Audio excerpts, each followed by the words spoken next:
옆 사람과 같이 한번 같이 따라하겠습니다. 자족하는 비결을 배웁시다. 사람들은 대개 자신의 주어진 삶의 형편에 따라서 희로애락이 결정될 때가 많습니다.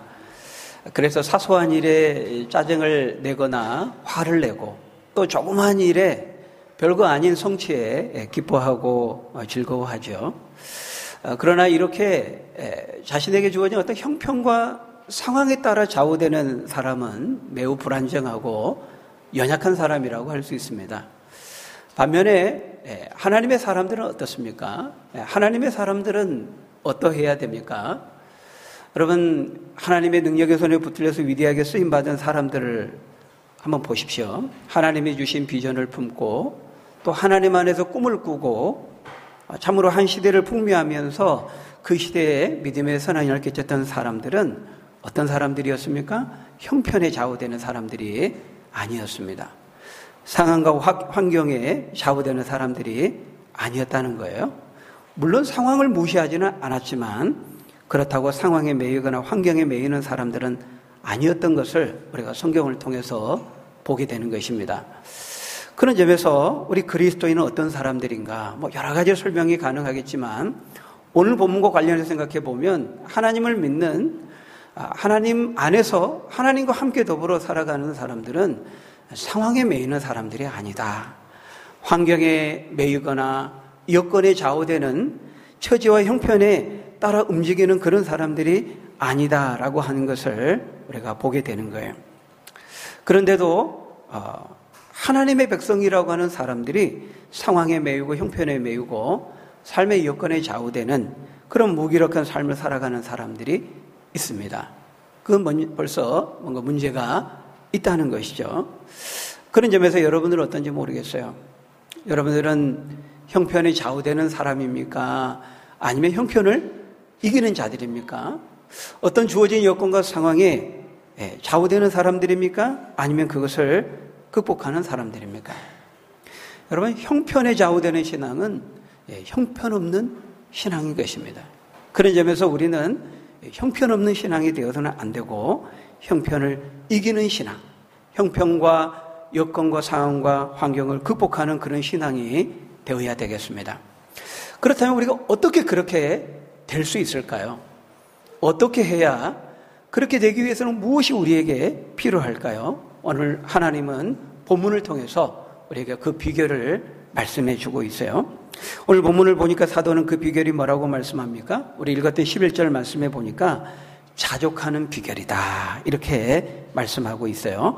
우리 읽었던 11절 말씀 한번 같이 읽어볼까요? 시작.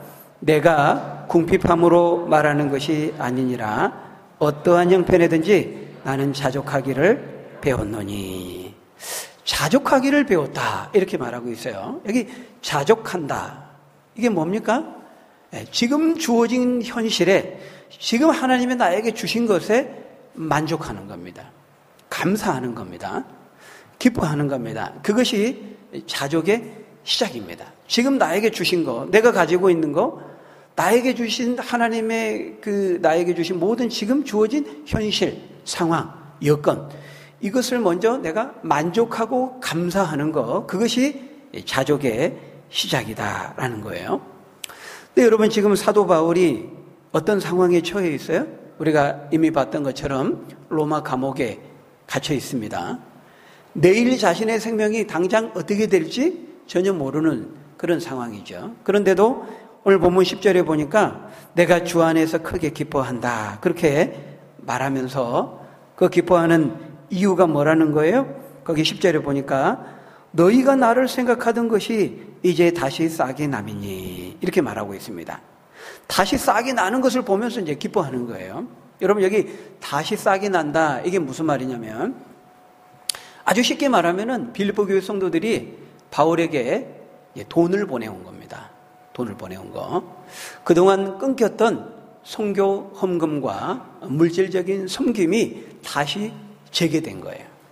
그것을 다시 싹이 나면 이렇게 표현한 거예요. 마치 삭막한 그 황량한 겨울이 지나고 봄이 오면서 이제 싹이 트는 것처럼 다시금 그동안 어떤 이유에서였는지는 모르겠지만은 성경이 언급하고 있으니까 알 수는 없지만 어떤 어려운 여건 때문에 빌립보 교회 성도들이 그동안 보내왔던 이 선교 헌금, 물질적인 헌금이 중단되었었는데 이제 다시 싹이 나기 시작했다는, 다시 재개되었다는 것입니다.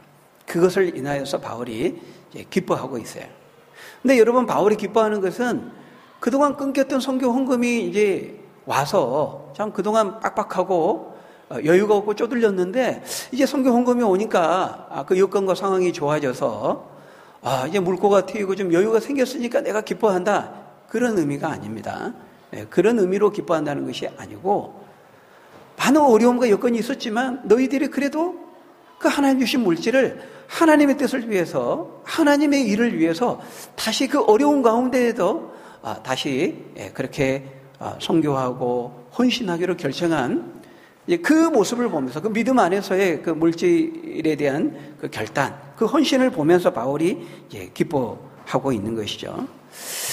그래서 이제 지금 빌립보 교인들의 그 물질적인 섬김과 헌신에 대해서 바울이 감사하고 그 기쁨을 표하면서 동시에 이 서신을 통해서 빌립보 교인들에게 그 물질과 너희들이 지금 다시 이렇게 섬기고 있는 너무 잘한 것인데 내가 그걸 보고 너무 기뻐하는데 바로 그 물질과 돈과 이 헌금에 대해서 바울이 그것에 감사를 표현하면서 그것에 덧붙인 이제 교훈의 말씀을 주고 있는 거죠. 우리가 이제 오늘 시간과 다음 시간에 두 번에 걸쳐서 우리가 이 물질에 대해서, 이 헌금에 대해서, 이 돈에 대해서 그것에 대한 하나님의 뜻이 무엇인지 우리가 좀 생각해 보는 시간을 가지려고 합니다. 여러분 11절을 이렇게 보니까요. 사도 바울이 뭐라고 말하고 있어요? 기뻐하는 이유가 내가 궁핍함으로 말하는 것이 아니다. 이렇게 말하고 있어요. 그러니까 방금 말씀드린 것처럼 선교 헌금이 중단되었는데 너희들이 다시 물질을 보내와서 내가 지금 선교하게 그 형편과 상황이 이제 개선이 되고 좋아져서 기뻐하는 것이 아니고 내가 너무 지금 힘들고 어려웠는데 궁핍했는데 그래서 내가 기뻐한다고 말하는 것이 아니고 뭐라고요? 나는 이미 그런 어떤 형편에 처하든지 그런 부분에 있어서는 자족하기를 배웠다. 이렇게 말하고 있는 것이죠. 여러분, 여기서 하나님께서 사도를 통해 우리에게 말씀하시는 첫 번째 교훈이 뭡니까? 바로 자족하는 비결을 배우라 하는 것입니다. 살아계신 하나님을 믿고 그 하나님 안에서 하나님을 의지하면서 하나님의 돌보심을 살아가는 성도라면 세상 사람들이 가지고 있지 않는, 세상 사람들이 모르는 그 비결을 가지고 있어야 된다. 이렇게 말씀하는 거예요. 여러분, 이 자족하는 비결이라는 것은 방금 말씀드린 것처럼 먼저 만족하고 감사하는 것에서부터 시작하는 거예요. 내가 지금 가지고 있는 거, 하나님이 나에게 주신 것을 인해서 하나님이 나에게 주신 허락하신 삶의 현재적인 상황과 여건을 인하여서 먼저 감사하는 것에서부터 자족은 시작하는 거예요. 하나님 이게 뭐예요? 좀 더 주셔야지. 내가 이래가지고 만족이 됩니까? 이래가지고 행복하겠어요? 이러면 안 되는 것이죠. 근데 우리는 항상 지금보다 조금만 더, 하나님 좀 더 주셔야, 내가 좀 더 가져야, 내가 좀 더 있어야 내가 지금 만족할 텐데, 행복할 텐데, 이제 그렇게 생각한다는 거예요. 근데 여러분, 이제 진짜 그럴까요? 성경은요, 성경은 그렇게 말합니다. 어떤 사람도 자신이 가지고 있는 소유로 인해서 만족할 수 있는 사람은 없다는 거예요. 가난한 자든 굉장히 부한 자든 예외가 없습니다. 누구도 마찬가지라는 거예요. 자신이 현재 지금 가지고 있는 그 소유를 보면서 그 소유로 인해서 만족하고 자족할 수 있는 사람은 없다고 성경은 말한다는 거예요. 어떻습니까? 성경 말씀이 맞는 것 같아요? 가난한 사람들한테는 맞는 것 같지만 부자한테는 안 맞는 것 같은데 여러분 그럴까요? 근데 그렇지가 않다는 겁니다. 우리 본성적으로요. 자신이 많이 가지고 있는 사람도 만족하지를 못한다는 거예요. 자신이 가지고 있는 그 소유에 대해서 더 가져야 된다고 생각한다는 거죠. 성경은 돈에 대해서 물질에 그렇게 말씀해요. 그런 점에서 우리가 이 성경이 말씀하는 이 돈에 대해서 또 물질에 대한 이런 가르침에 우리가 주목할 필요가 있어요. 여러분, 성경이 돈에 대해서 많이 말씀하는 것 같아요? 적게 말씀하는 것 같아요? 굉장히 많이 말씀합니다. 성경에 돈에 대한 교훈과 가르침이 엄청나게 많아요. 우리가 그런 걸 보면요, 성경이 얼마나 현실적인 책인가 하는 것을 우리가 생각하게 되죠. 어떤 분들은 성경이 막연하게 추상적으로 뜬구름 잡는 식으로 뭐 영적인 구원이나 또 죽어서 가는 뭐 천국에 대해서나 말하는 것으로 생각하는 분들이 있는데요. 그렇지가 않아요. 성경만큼 우리 현실의 문제를 가장 구체적으로 세밀하고 디테일하게 또 실제적으로 다루고 있는 책이 없습니다. 왜냐하면 성경은 하나님의 말씀이잖아요. 진리의 말씀이잖아요. 근데 그 하나님 우리를 만드셨잖아요. 창조하신 분이잖아요. 그러니까 저자예요, 저자. 하나님은. 그러니까 우리를 직접 만드신 분이기 때문에 우리에 대해서 가장 잘 아시는 분이죠. 우리에게 무엇이 필요한지, 우리의 현실적인 문제가 무엇인지, 뭐가 어떤 문제가 또한 중요한지. 그러니까 성경이 그런 부분들을 다 다루고 있습니다. 실제적으로. 우리가 살아가는데 필요한 모든 문제를 다 다루고 있다고 해도 절대 지나친 말이 아니에요. 어떤 부분들은 직접적으로 다루고 있고 어떤 부분들은 간접적으로 다루면서 원리적으로 다루기도 하죠. 그래서요, 여러분 성경이 막 술에 대한 부분들을 얼마나 많이 말씀하는지 몰라요. 굉장히 많이 말씀하고 있어요. 그렇게 많이 말씀한다는 것은 그만큼 중요하다는 거예요. 성경은 굉장히 많이 말씀하고 굉장히 중요하게 다루는데 술 그까짓 거 아무것도 아니야. 취하지 않게 먹으면 돼. 그렇게 말할 수 있나요? 성경이 엄청나게 그렇게 많이 말씀하는데 그렇게 간단한 문제면 성경이 왜 그렇게 말하겠어요? 술에 대해서 엄청 많이 말씀합니다. 여러분, 인간의 사랑에 대해서, 우리 인간의 가장 중요한 문제 아닌가요? 사랑, 남녀 간의 사랑, 또 성적인 문제. 여러분, 이 성적인 문제가 얼마나 심각합니까? 성경이 얼마나 많이 말씀하는지 몰라요. 인간관계의 문제, 대인관계의 문제, 또 빈부격차의 문제, 가난과 부의 문제, 성경이 많이 다루고 있습니다. 정의와 법의 문제, 심리적인 문제, 미워하고 질투하고 시기하는 문제, 우울해하는 문제, 이런 모든 심리적인 정신적인 문제, 사람을 죽이고 도둑질하고 전쟁하고 싸우고 이런 문제, 헤아릴 수 없이 이 땅에 사는 문제, 또 죽어서 사후의 문제까지도요, 성경이 안 다루고 있는 주제가 없다는 거예요. 왜냐하면 그만큼 하나님 우리 삶에 대해서, 우리 인간에 대해서 어떤 것이 필요한지, 어떤 것이 중요한지 문제를 다 알고 계시기 때문에요. 그래서 성경에서 다루고 있는 문제들은 다 필요해서 중요해서 우리에게 말씀하는 거예요. 놓쳐서는 안 되는 거예요. 그래서 우리 히브리서 4장 12절에 보면은 하나님의 말씀이 어떤 말씀이라고 말하고 있습니까? 히브리서 4장 12절, 13절 우리 한번 같이 읽어볼까요? 한번 같이 읽어봅니다. 시작. 하나님의 말씀은 살아있고 활력이 있어 좌우의 날선 어떤 검보다도 예리하여 혼과 영혼과 및 관절과 골수를 찔러 쪼개기까지 하며 또 마음의 생각과 뜻을 판단하나니 지으신 것이 하나도 그 앞에 나타나지 않음이 없고 우리의 결산을 받으실 이의 눈앞에 만물이 벌거벗은 것 같이 드러나느니라. 여러분, 이게 무슨 말이냐면요, 우리 혼과 영혼의 문제, 혼과 영혼의 문제는 우리 정신적인 내면에 속한 문제예요. 이 문제도 다룬다는 거예요. 관절과 골수의 문제가 뭐예요? 우리 육체의 문제, 먹고 사는 문제, 우리 육체와 관련된 문제도 다 다룬다는 거예요. 그러면서 그 앞에 다 낱낱이 벌거벗은 것이 드러난다는 거예요. 말씀 앞에. 지으신 것이 하나도 그 앞에 드러나지 않음이 없다. 하나님 말씀이 이 세상에 있는 모든 문제들을 다 다루고 있다는 거예요. 그 가운데 특별히 이 돈에 대한 문제, 물질에 대한 문제도 성경이 엄청나게 많이 다루고 있어요. 근데 우리가 이 시간 다 살펴볼 수는 없고요. 몇 구절만 한번 보도록 하겠어요. 디모데전서 우리 6장, 우리 6절부터 10절까지 말씀을 한번 같이 읽어보겠습니다. 시작. 그러나 자족하는 마음이 있으면 편거는 큰 이익이 되느니라. 여기서도 자족하는 것에 대해 말하죠. 7절 계속해서 시작. 우리가 세상에 아무것도 가지고 온 것이 없음에 또한 아무것도 가지고 가지 못하리니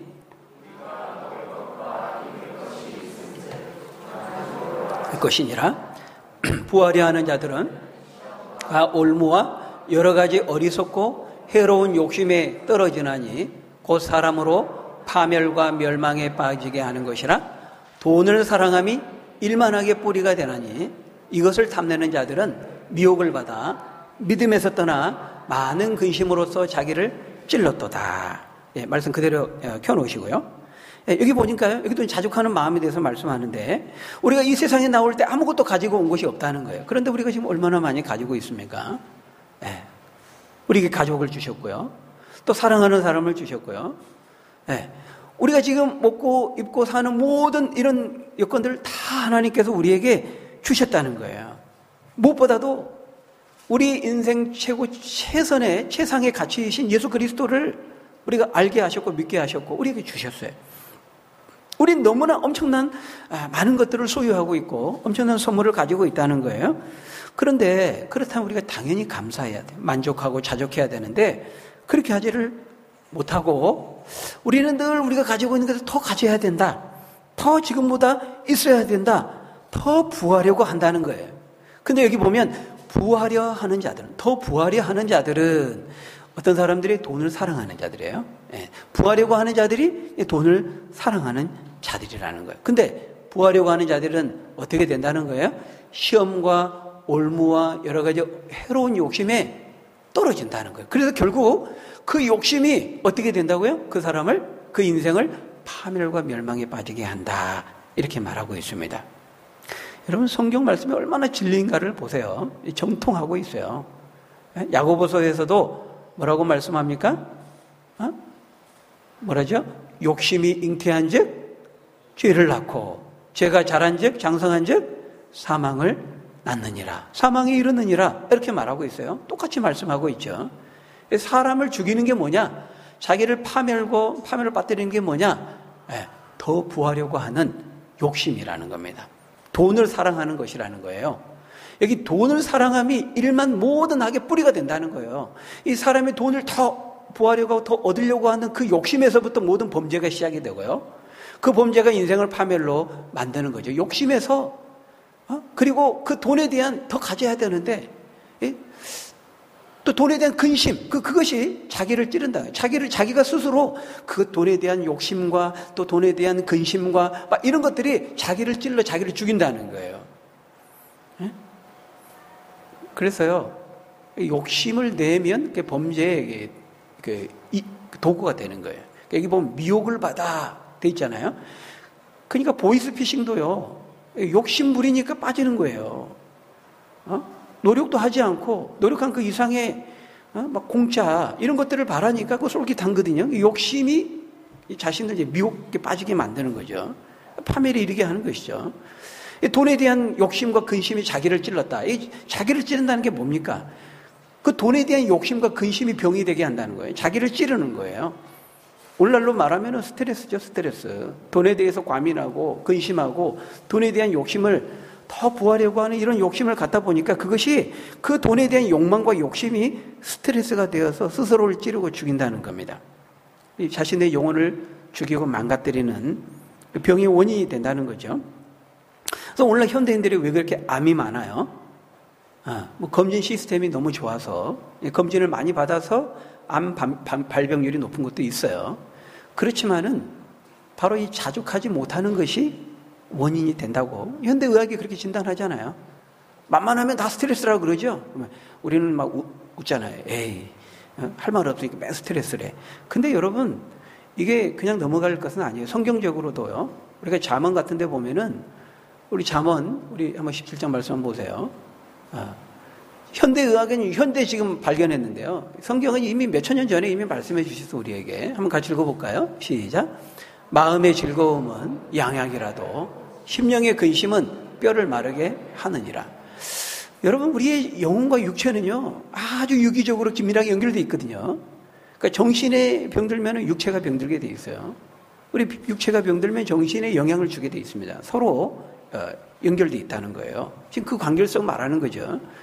그러니까 우리 정신적으로 스트레스를 받고 그러면 그것이 육체적인 암이 되고 병이 될 수가 있는 거예요. 여기서 이 자족하는 마음의 즐거움, 이건 뭐냐면 오늘 본문의 표현대로 하면 그게 자족하는 겁니다. 자족하는 거. 자족하는 데서 감사하면서 만족하면서 누리는 기쁨이죠. 그것이 바로 마음의 즐거움이에요. 그것이 우리의 보약이 된다는 거예요. 우리 양약이 된다는 거예요. 그래서 종교인들이 종교를 가지고 있지 않는 사람보다 더 통계를 보면 더 장수하는 걸로 나오죠. 그 중에서도 기독교인들, 제 얘기가 아니고 이미 몇 년 전에 나왔죠. 통계에. 더 오래 산다는 겁니다. 우리 크리스찬들이. 그게 이유가 있는 거예요. 항상 기뻐하라. 쉬지 말고 기도하라. 범사에 만족하고 자족하고 감사하라. 이것이 너희를 향한 그리스도에서는 하나님의 뜻이니라. 여러분, 언제 우리 육체와 영혼이 가장 건강합니까? 하나님의 뜻 안에 있을 때 그래요. 우리가 하나님의 뜻을 삶의 중심에 놓고 삼고 살아갈 때, 그 뜻을 따라 순종하며 살아갈 때요, 인간은 가장 행복을 누리고 기뻐하고 건강하게 그렇게 살 수 있는 거예요. 그래서 신명기 10장에 보면 우리에게 율법을 주신, 명령을 주신 목적이 너희의 행복을 위한 것이다, 이렇게 말하고 있어요.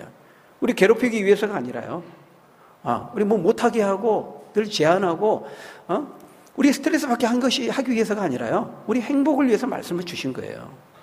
우리 하나님의 뜻 안에서 자족하고 항상 기뻐하면서 감사하면서 사는 것, 그것이 그렇게 살면 우리 영혼이 건강하죠? 그러면 육체도 강건하죠? 그 강건한 영혼과 육체가 살아내는 삶이 어때요? 범사를 잘되게 하는 겁니다. 이것이 성경이 말하는 그 복의 원리예요. 영혼이 잘되고 육체가 잘되고 강건하면 범사에 잘되는 거예요. 범사가 복을 받는 거죠. 이것이 우리의 원리예요. 그런데도 사람들은 자족하지 않는다는 거예요. 늘 만족하지 못하면서 좀 더 부하려고 하고 더 돈에 집착하게 되고. 네. 우리 남편은 다 너무 좋아요. 다 좋은데 딱 한 가지, 돈만 좀 더 벌어왔으면 좋겠어요. 요게 흠이에요. 요게 흠. 막 그러면서 여러분, 자족하시기를 바랍니다. 네. 남편이 있는 게 감사하고, 살아있는 게 감사하고, 남편이 건강한 거 감사하고, 직장에 있는 거 감사하고, 아까 뭐라고 말씀했습니까? 먹을 것과 입을 것이 있은즉 족한 줄로 알라. 네, 근데 오늘 우리가 이 박탈감, 이 상실감, 빈곤감을 누리는 것은요, 절대적인 빈곤은 아니에요.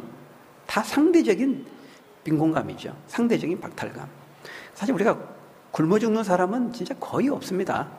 근데 우리가 뭐예요? 만족하지 못하는 게, 자족하지 못하는 게, 옆에 있는 사람 때문에 그런 거예요. 옆에 있는 사람, 저 사람 저 해외여행 다니고, 저렇게 좋은 차 다니고, 저렇게 잘 먹고 잘 사는 나는 뭐야? 이게 비교하면서 스스로 만족하지 못하는 거예요. 네. 지금보다 더 갖기를 원하고, 조금만 더 있으면 좋겠다, 이렇게 생각하는 거죠. 목사님, 그래도 저는, 조금만 더 있으면 좋겠다는 거지. 내가 뭐, 부자가 되려고 하고 막 내가 돈을 사랑하고 그런 건 아니잖아요.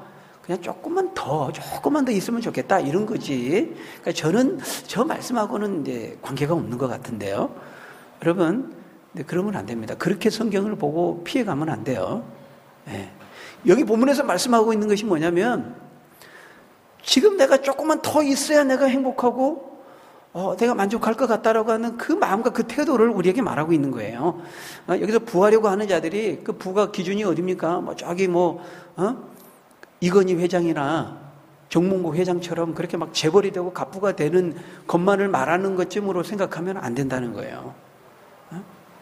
현재 나에게 주신 것들, 내가 가지고 있는 것들, 나에게 주신 상황과 여건에 대해서 하나님 안에서 하나님을 바라보면서 하나님 때문에 만족하고 감사하지 못하면 우리가 바로 저 말씀에 다 지금 걸려 있는 것이죠. 근데 사람의 본성이라는 게 돈에 욕심 끝이 없어요. 우리는 그렇게 생각하죠. 하나님, 딱 10억만 있으면은, 진짜 내가 로또 딱 10억 당첨되면 내가 진짜 11조 딱 하고 나는 조금 갖고 어려운 사람들 막 돕고 진짜 좋은 일에 쓸 건데, 나는 진짜 그렇게만 주시면 딱 내가 지금 마음껏 진짜 하나님 뜻을 향해 쓸 준비 만반의 준비가 되어 있는데, 나 같은 사람한테는 돈을 안 주고, 대한항공 회장 막 가족들 보니까요, 막 재산이 수천억 원입니다. 수천억 원. 그런데 그 몇천만 원 그 세금 안 내려고요, 해외에서 막 들어온 거 이리 빼고 저리 빼고 막 법망을 피해서 불법과 탈법을 막 저지르잖아요. 그런 거 보면 여러분 너무 한심하죠? 내가 저렇게 살면 나는 진짜 저게 뭐야, 창피하게 쪼잔하게. 내가 진짜 몇천억도 아니고 내가 진짜 한 몇십억만 있어도 세금 다 내고 진짜 이렇게 내 좋은 일 쓰고 막 그렇게 할 텐데, 그렇게 생각하잖아요. 그죠? 아니에요? 저만 그런 거예요? 그런 생각할 때 있죠? 근데 여러분, 그렇게 생각하는 거면 그 사람도 이해가 될 수 없어요. 성경은 자기를 신뢰하면 실패한다, 이렇게 말하죠. 나는 저런 사람과 관계가 없어, 나는 저런 사람이 아니야, 이렇게 생각할지 모르지만요, 죄를 가진 우리의 본성은 그게 아니라고 말하고 있어요. 여러분, 재벌들 돈 안 봅니까? 뭐 회장들, 사장들 막 얼마나 많은 탈법과 부정을 저지르면서 그렇게 됩니까? 더 많이 가지려고. 우리가 볼 때는 이제 저거 그냥 은행에만 넣어놓고 평생 그냥 좋은 일 하면서 살아도 될 것 같아요. 근데 사람이 그렇지가 않습니다. 우리 기준으로는 그럴 것 같죠? 근데 그 사람들은 우리랑 비교하지 않거든요. 근데 그 사람들은 또 그 레벨에서 비교를 해요. 여러분, 기부를 해도 기부를 경쟁을 합니다. 왜? 이름을 내야 되니까. 내가 저 사람보다 더 많이 기부해야 되는데, 저 사람이 더 높아지고 주목을 받네? 이런 겁니다. 이 사람의 본성이 이런 거예요.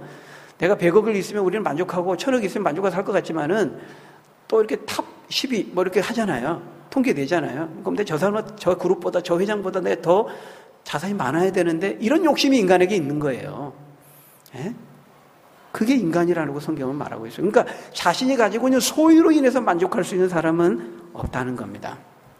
여러분 보세요. 그렇게 신뢰했던 믿었던 대통령들이 로비 자금 받고 불법 자금 받고 그렇게 하잖아요. 지금까지 대통령 중에 한 사람도 예외가 있었습니까? 친인척들, 가족들, 본인들 매번 매 임기 때마다 보잖아요. 잡혀가잖아요. 이렇게 하자. 근데 이제 그러면 이제 우리 같으면은 저렇게 했으면 그 다음에 이제 안 할 것 같아. 근데 또 그렇게 걸려들어요.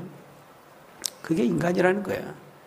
우리가 그런 상황이 되어보지 않으니까 나는 안 그래 이렇게 생각할 것 같지만 누구도 장담할 사람은 없어요. 그렇게 장담했던 베드로도 실패하고 넘어졌잖아요. 그러니까 아무리 많이 있어도요, 자신이 가진 소유의 정도에 있어가지고 그것 때문에 만족할 수 없고 자족하는 사람은 없다는 거예요. 그러니까 많이 있어도요, 인간은 이 생수의 근원 대신 하나님을 만나지 못하면은 늘 갈증을 느끼는 거예요. 소금물을 마시면 물을 마셨는데 더 갈증이 느끼는 것처럼, 그러니까 마음이 바뀌어야지. 조금만 더 얻으면 내가 만족한다. 이거는 우리는 그렇게 생각할 것 같지만 막상 그 자리에 가면 그렇게 되지 않는다는 것입니다. 그래서 예수님이 누가복음 12장에 보면 어리석은 부자에 대해서 말하잖아요. 이 어리석은 부자, 이 부자는 이미 굉장히 많이 부자예요. 밭에 소출이 넘쳐나고 이미 지금 창고가 가득 차가지고 주체를 못할 정도야. 그러면 어떻게 할까요? 창고가 저장할 데가 없어. 그러면 가난하고 어려운 사람 좀 나눠주면 되잖아요. 인간이 어떻게 합니까? 그 기존의 창고를 부숩니다. 부수고 더 크게 짓죠. 그리고 이 부자가 뭐라고 스스로에게 말합니까? 내 영혼아, 내가 여러 의 물건을 많이 쌓고 더 많이 쌓았으니 평안히 쉬고 먹고 마시고 즐거워하자. 이렇게 말하죠. 그러니까 이미 창고에 가득 차면 이제 만족할 것 같은데, 창고에 한 절반만 찼을 때는 저 창고에 가득만 차면 내 목표는 저 가득 채우는 거야. 이렇게 목표를 세웠다가 가득 차면 만족하고 나눠주면 될 텐데요. 그렇지가 않다는 거예요. 그거를 또 부수고 더 크게 짓습니다. 이게 인간이라는 거예요. 더 모아. 나에게 주어진 지금 그걸 보면, 나의 주어진 지금 소유를 보면 어때요? 이게 뭐야? 이렇게 되죠. 뭐야 하다가 어디로 가야지? 뭐야가 이제 뭐야로 가는 거죠. 인간의 본성이라는 거예요. 예수님이 그 어리석은 부자에게 말했죠. 어리석은 자여, 오늘 밤에 네 영혼을 내가 도로 찾으리니 내가 너를 데려가면 네가 그렇게 쌓아놓은 그 모든 것이 누구의 것이 되겠느냐. 자기를 향해서는 부하고 하나님께 대하여 부유하지 못한 자가 그와 같으니라. 이렇게 말씀하고 있습니다. 여러분, 바라기는 우리가 하나님 안에서 자족하는 비결을 배우시는 여러분 되시기를 바랍니다. 여러분, 여기 이 사도가 11절 12절에 이 자족하는 비결에 대해서 반복해서 용어를 사용하는데요, 배웠다라는 단어를 사용하고 있어요. 여러분 12절, 오늘 본문 12절 한번 같이 읽어볼까요? 시작. 나는 비천에 처할 줄도 알고 풍부에 처할 줄도 알아. 모든 일, 곧 배부름과 배고픔과 풍부와 궁핍에도 처할 줄 아는 일체의 비결을 배웠노라. 여러분, 사도가 이 자족을요, 하나님의 은혜로 그렇게 됐다, 받았다 이렇게 말하지 않고 배웠다 이렇게 표현하고 있어요. 이게 무슨 말이냐면요, 이거는 그냥 가만히 있어도 자동적으로 예수님 믿으니까 교회 다니니까 자동적으로 되는 것이 아니라는 거예요. 이건 배워야 된다는 거예요. 처절한 삶의 과정을 통해서 배워야 된다는 거예요. 12절에 보면 전부 대조되는 단어들이 나오고 있어요. 비천과 풍부, 배고픔과 배부름, 궁핍과 풍부. 너무 대조되고 도저히 같이 함께 할 수 없는 단어 같은데, 우리는 부자거나 가난하거나 이렇게 생각하잖아요. 가난한 자는 부자를 미워하고 이해하지 못하고, 부자는 가난한 자를 이해하지 못하고 무시하고 이렇게 될 것 같은데, 우리는 그 두 가지를 다 성경 안에서 알아야 된다는 거예요. 배워야 된다는 거예요. 비천에 대해서도 배워야 되고 풍부에 대해서도 배워야 된다, 이렇게 말하고 있어요. 왜 배워야 되냐면은 하나님은 바울을 사도로 크게 사용하시기 위해서, 복음을 전하고 사도로 쓰임 받기 위해서는 이 두 가지를 배워야 된다. 하나님은 바울로 하여금 그것을 배우게 하셨고 훈련하셨고 가르치셨다는 거. 왜? 사도로서 하나님께 쓰시기 위해서. 하나님께서 우리를 위대하게 쓰시기 위해서는 이 풍부에 대해서 바르게 배워야 되고 이 비천에 대해서 바르게 알고 배워야 된다는 거예요. 여러분, 비천에 처해도 자족하는 비결을 배운다, 비천 가운데서 배운다, 이게 무슨 말일까요? 여러분, 이 비천이라고 하는 것은 비하할 때 비자죠. 천대받을 때 천자예요. 그러니까 여러분, 세상은요, 사람들은 돈이 없고 가진 것이 없고 가난하면 천대합니다. 무시합니다. 없으이 여깁니다. 함부로 대해도 된다고 생각하는 아주 이상한 습관을 가지고 있어요. 근데 반대로 사람이 돈이 많으면 어때요? 돈이 많으면. 그냥 돈이 많으면은 돈을 많이 가지고 있을 뿐이에요, 그 사람이. 근데 우리는 그렇게 생각하지를 않고, 돈이 많으면, 저 사람 돈이 좀 많네, 이렇게 생각하지를 않고, 어떻게 생각하냐면, 저 사람은, 참, 성공적으로 인생을 산 사람이야. 저 사람은 능력이 탁월한 사람이야. 인생을 잘 산 사람이야. 대단한 사람이야. 함부로 대해서는 안 되는 사람이야. 존중해야 되는 사람이야. 이렇게 생각한다는 거예요. 근데 그 돈이 어떻게 해서 그 사람이 많이 가지게 됐는지는 몰라. 그것을 알기도 전에 사람들은 먼저 돈을 많이 가지고 있으면 좀 가지고 있네? 이렇게 생각하는 것이 아니고 성공한 인생을 산 사람으로 그렇게 가치평가를 한다는 거예요. 근데 그 사람이 돈을 어떻게 버는지 모르잖아요. 부모에게 물려받아가지고 될 수도 있고, 어느 날 갑자기 졸부가 되는 것일 수도 있고, 부정과 탈법과 사기를 쳐가지고 부자가 된 것일 수도 있고, 아니면 물려받은 것일 수도 있겠고, 복권을 사가지고 부자가 된 것일 수도 있겠고, 아니면 열심히 노력해가지고 부자가 된 것일 수도 있겠고. 그런데 우리는 그런 과정은 생각하지 않고요. 일단 많이 가지고 있으면은, 저 사람은 대단한 사람, 뛰어난 사람, 성공한 인생을 사는 사람, 이렇게 생각한다는 거예요. 반대로 돈이 좀 없거나 돈을 많이 버는 직업을 가지고 있지 않는 사람을 향해서는 없으이 여기고 함부로 대하고 그래도 되는 것쯤으로 생각한다는 거죠. 그래서 사람들은 왜 돈을 가지려고 하냐면 그런 대접을 받기 싫으니까 그 돈을 더 가지려고 한다는 거죠. 그래서 우리 이제 관공서 같은 데 갈 때도요, 양복을 입고 가는 것과 그냥 추리닝 입고 슬리퍼 끌고 가는 것 대우가 다르대요.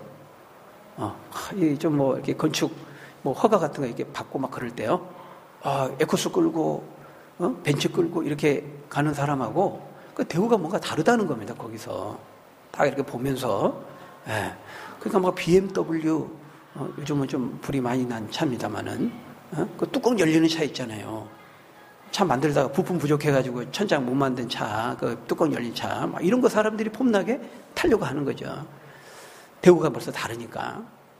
그냥 사도 바울이 이 비천한 자리에 처해도 자족하는 비결을 배웠다, 이 말은 세상이 그러한다 할지라도요, 그런 대우를 한다 할지라도 그런 대우를 받고 그런 물질적으로 어려움과 공평에 처해서 그런 대우를 받았음에도 바울은 그것을 인하여서 그렇게 하는 사람들을 향해서 막 분노하고 미워하고 또 하나님께서 원망하고 그렇게 하지 않았다는 겁니다. 그러는 가운데에도 하나님으로 인하여서 감사하고 자족했다. 이게 비천을 배우는 것입니다. 비천에 처해도 자족을 배우는 거죠. 여러분, 풍부에 처해도 처할 줄도 알았다. 풍부에 처해서 자족을 배웠다라는 말은 무슨 말일까요? 풍부에 처해도 그 풍부를 부유함을 허락하신 하나님께 감사하면서 교만해지지 않았다, 이 말입니다. 여러분, 사람이 갑자기 부자가 되고 많이 가지게 되면요, 교만해집니다. 교만해져요. 아까 말한 것처럼 그냥 좀 다른 사람보다 돈을 좀 많이 가지고 있을 뿐이에요. 근데 그렇게 생각하지를 않고 다른 것과 비교하면서 우월감을 가져요. 자신을 자랑해요. 내가 저 사람보다 더 낫다. 내가 저 사람보다 더 인생을 잘 살았다. 뛰어나다. 내가 성공했다. 이렇게 남과 비교하면서 우월감을 드러내면서 교만하는 것이죠. 바로 그것이 교만인 것이죠. 근데 성경은 뭐라고 말하냐면 신명기 8장 17절에 보면 재물 얻을 능도 그 능력도 내가 너에게 줬다 이렇게 말하고 있어요. 그러니까 사람은 부자가 되면 돈이 많으면 자기가 능력이 탁월하게 된 것으로 알지만 하나님께서 그렇게 허용하시고 허락하시고 그 능력까지도 또 요건도 그렇게 주셨다고 말씀하고 있어요. 그러니까 그렇게 하나님의 부여함을 주셨으면 그 하나님의 뜻을 받들어서 그 주신 자의 뜻을 받들어서 그것을 사용하고 하나님의 영광을 위해서 복음을 위해서 선교를 위해서 또 어려운 사람들 이웃들을 위해서 이웃을 사랑하고 윤택하게 하는 그 하나님의 뜻을 위해서 사용해야 되는데 그렇게 하지를 않고 교만한 겁니다. 근데 바울은 그렇게 하지 않았다는 거예요. 바울도 아주 로마 시민권을 가진 탁월하고 엘리트였고요. 그런 사람이었죠. 풍부에 처해도 하나님을 잊어버리지 않고 돈을 의지하지 않고 하나님을 끝까지 의지했다는 거예요. 여러분, 이 사람이 돈이 없으면요 어떻습니까? 여호와는 나의 목자시니 내가 부족함이 없으리로다 이러죠. 근데 갑자기 돈이 많아지면요 달라져요. 여호와는 나의 목자시니가 아니라 돈은 나의 목자시니 내가 부족함이 없으리로다 이러는 거죠. 돈이 있으니까 돈이 자신의 인생을 책임져 주시고 담보해 주시고 뭐 보호해 주실 것을 생각하는 거예요. 그러니까 하나님을 의지하지 않고 돈을 의지하는 거죠. 근데 바울은 풍부에 처해도 그렇게 하지 않았다 이렇게 말하고 있는 거예요. 그러니까 풍부에 처해도 자족하는 비결을 배운다는 것은 뭐냐면 풍부에 처해서 하나님께 감사하는 법 그거 잊지 않았다는 거예요. 하나님을 끝까지 의지했다는 거예요. 돈을 의지하지 않고. 근데 사람이 이러기가 쉽지 않거든요. 화장실 들어갈 때 나올 때 다르다 그러잖아요. 예수님도 말씀했어요. 마태복음 6장 24절에 돈과 하나님을 재물과 하나님을 겸하여 섬길 수 없다. 하나를 중히 여기면 다른 것을 경히 여기고 하나를 경히 여기면 다른 것을 중히 여기고 이렇게 된다고 말하고 있어요. 여러분 이 성경이 돈에 대해서 그렇게 많이 말씀하는 것은 그게 무슨 말이냐면요 우리의 돈과 신앙이 별개가 아니라는 거예요. 우리의 돈과 신앙은 밀접하게 연결되어 있다는 겁니다. 그래서 존 웨슬리는 그렇게 말했어요. 나는 당신의 돈 지갑이 회개하기까지는 나는 당신의 회개를 믿을 수 없습니다. 이렇게 말했어요. 입술로는 주여주여하고 고백하고 막 그러는데요. 당신의 돈 지갑이 같이 함께 회개하지 않으면은 당신의 회개에 뒤따라오지 않으면 당신의 회개는 믿을 수 없습니다. 이렇게 말했다는 거예요. 성경적인 말이에요. 지금 보세요. 돈과 재물을 하나님과 같은 선상에서 나란히 언급하고 있어요. 예수님이 하신 말씀이에요. 돈과 이 재물과 하나님을 같이 겸하여 섬길 수 없다는 겁니다. 둘 중 하나만 섬기게 돼 있다는 거예요. 그 말은 뭐냐면 내가 돈을 섬기면 하나님을 섬길 수 없다는 겁니다. 하나님을 섬기면 돈을 섬기지 않는다는 거예요.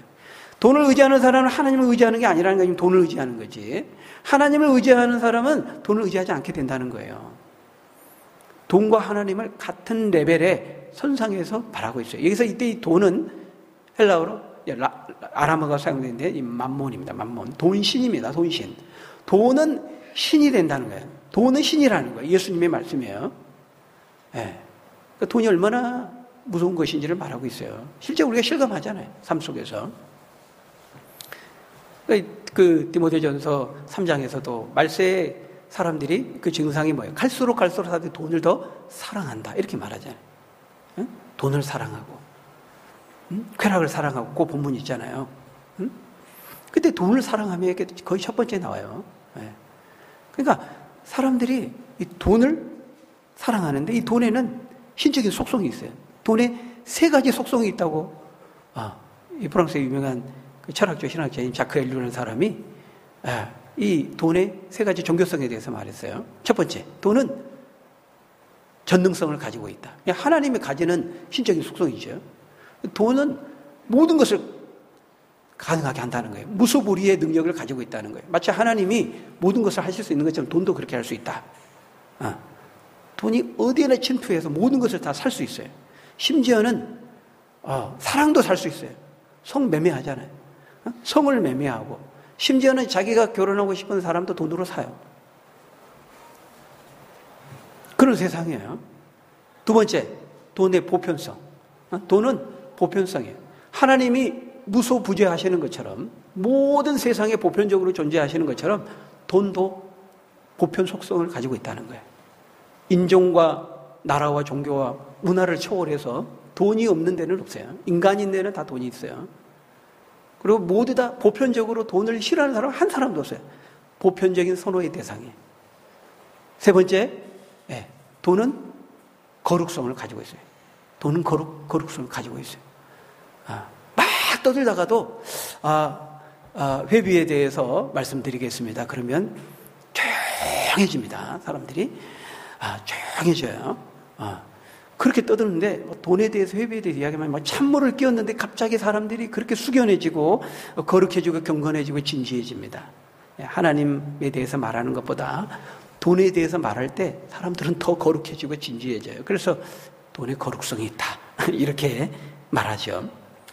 이처럼 이 돈은 아주 놀라운 능력을 가지고 있어요. 그래서 사람들은 이 돈을 우상으로 섬깁니다. 의지의 대상이 된다는 것이죠. 근데 사도는 우리가 뭘 배워야 되는가? 돈과 그 물질이 풍부할 때에도 이 돈은 그냥 사용하는 도구일 뿐입니다. 이용의 대상일 뿐이라는 거예요. 그러니까 돈이 악한 것이냐, 선한 것이냐, 이런 논쟁도 합니다만은, 물론 성경적으로 우리가 할 수 있죠. 타락하기 전, 타락한 이후, 이런 걸 가지고 물론 이제 책도 있고 합니다만은, 여러분 돈은 근데 도구일 뿐이에요. 도구일 뿐. 물론 타락한 이후의 돈은 무조건 가치 중립적이다 이렇게 말하기는 어려워요. 이미 타락의 영향권 안에 있기 때문에. 그러나 여러분 돈은 성교할 때도 쓰잖아요. 돈은 사용하는 도구일 뿐입니다. 근데 그 돈을 도구로 생각하지 않고 진짜 경배의 대상으로 섬기는 거예요. 돈을 의지하는 거예요. 돈은 사용해야 되는데 돈은 먹고 입고 사는 것을 구입하고 의식주를 해결하는데 그것을 사는데 떡을 사고 의식주 문제를 해결하고 또 우리가 헌금하고 또 선교하고 그런 하나님의 뜻을 일인 일에 사용하고 이용하는 도구일 뿐인데 그 이상도 이하도 아닌데 사람들은 그 돈을 의지하는 경배의 대상으로 생각한다는 거예요. 여러분들은 어떻습니까? 여러분들은 풍부에 취할 줄도 알고 비천에 취할 줄도 아는 그 비결을 배우셨습니까? 예. 우리가 그것을 배워야 한다고 말해요. 하나님 우리가 그것을 배우기를 원하시는 거예요.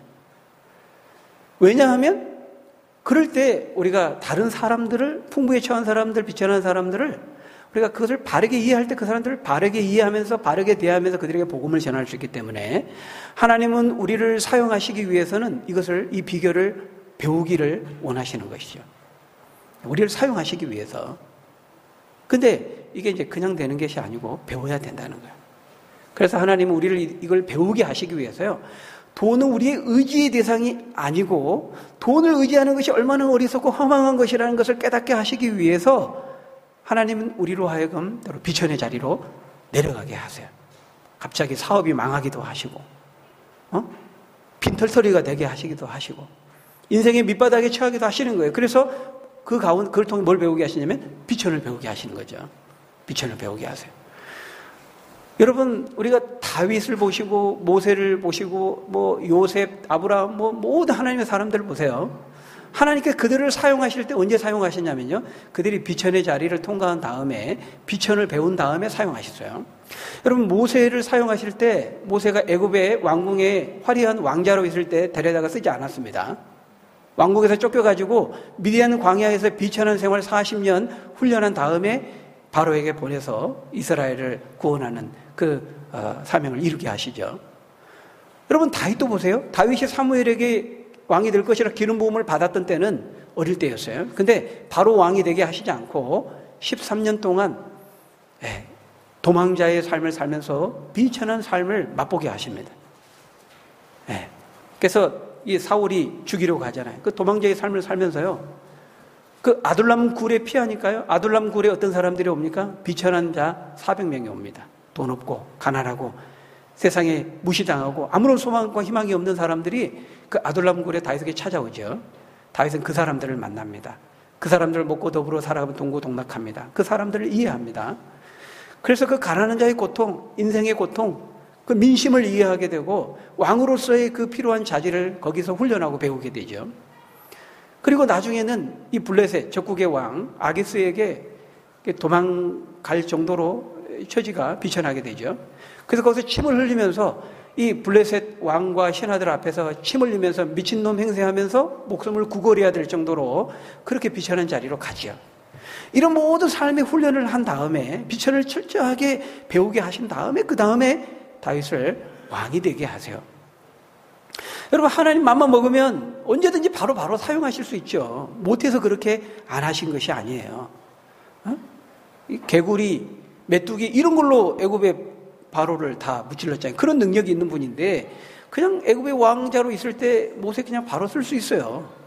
바로 다윗 그런 도망자의 삶 살지 않고 바로 왕 되게 하실 수 있어요. 하나님 얼마든지 하실 수 있어요. 근데 왜 그렇게 하시지 않을까요? 바로 이 비천이 무엇인지를 배우게 하시기 위함이었던 거예요. 그래야 하나님 맡기신 그 왕으로서 그 지도자로서 역할들을 감당할 수 있기 때문에 하나님께서 그렇게 하신 것이죠. 여러분, 우리도 마찬가지입니다.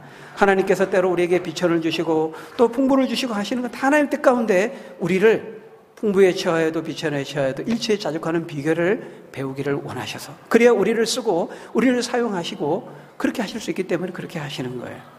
그러게 여러분 지금 현재 여러분에게 주어진 상황이 풍부입니까? 비천입니까? 어떤 상황에 처하든지 우리가 그 상황으로 인하여서 그 상황에 좌우되고 형편과 처지에 이끌리고 매이고 우리가 그러지 말고 주어진 상황에서 먼저 만족하고 감사하고 자족하는 일체의 비결을 배우는, 그래 하나님의 능력의 오른손에 붙들려서 더 크게 위대하게 쓰임받는 저와 여러분들이 다 되시기를 예수님의 이름으로 간절히 축원합니다. 기도하겠습니다.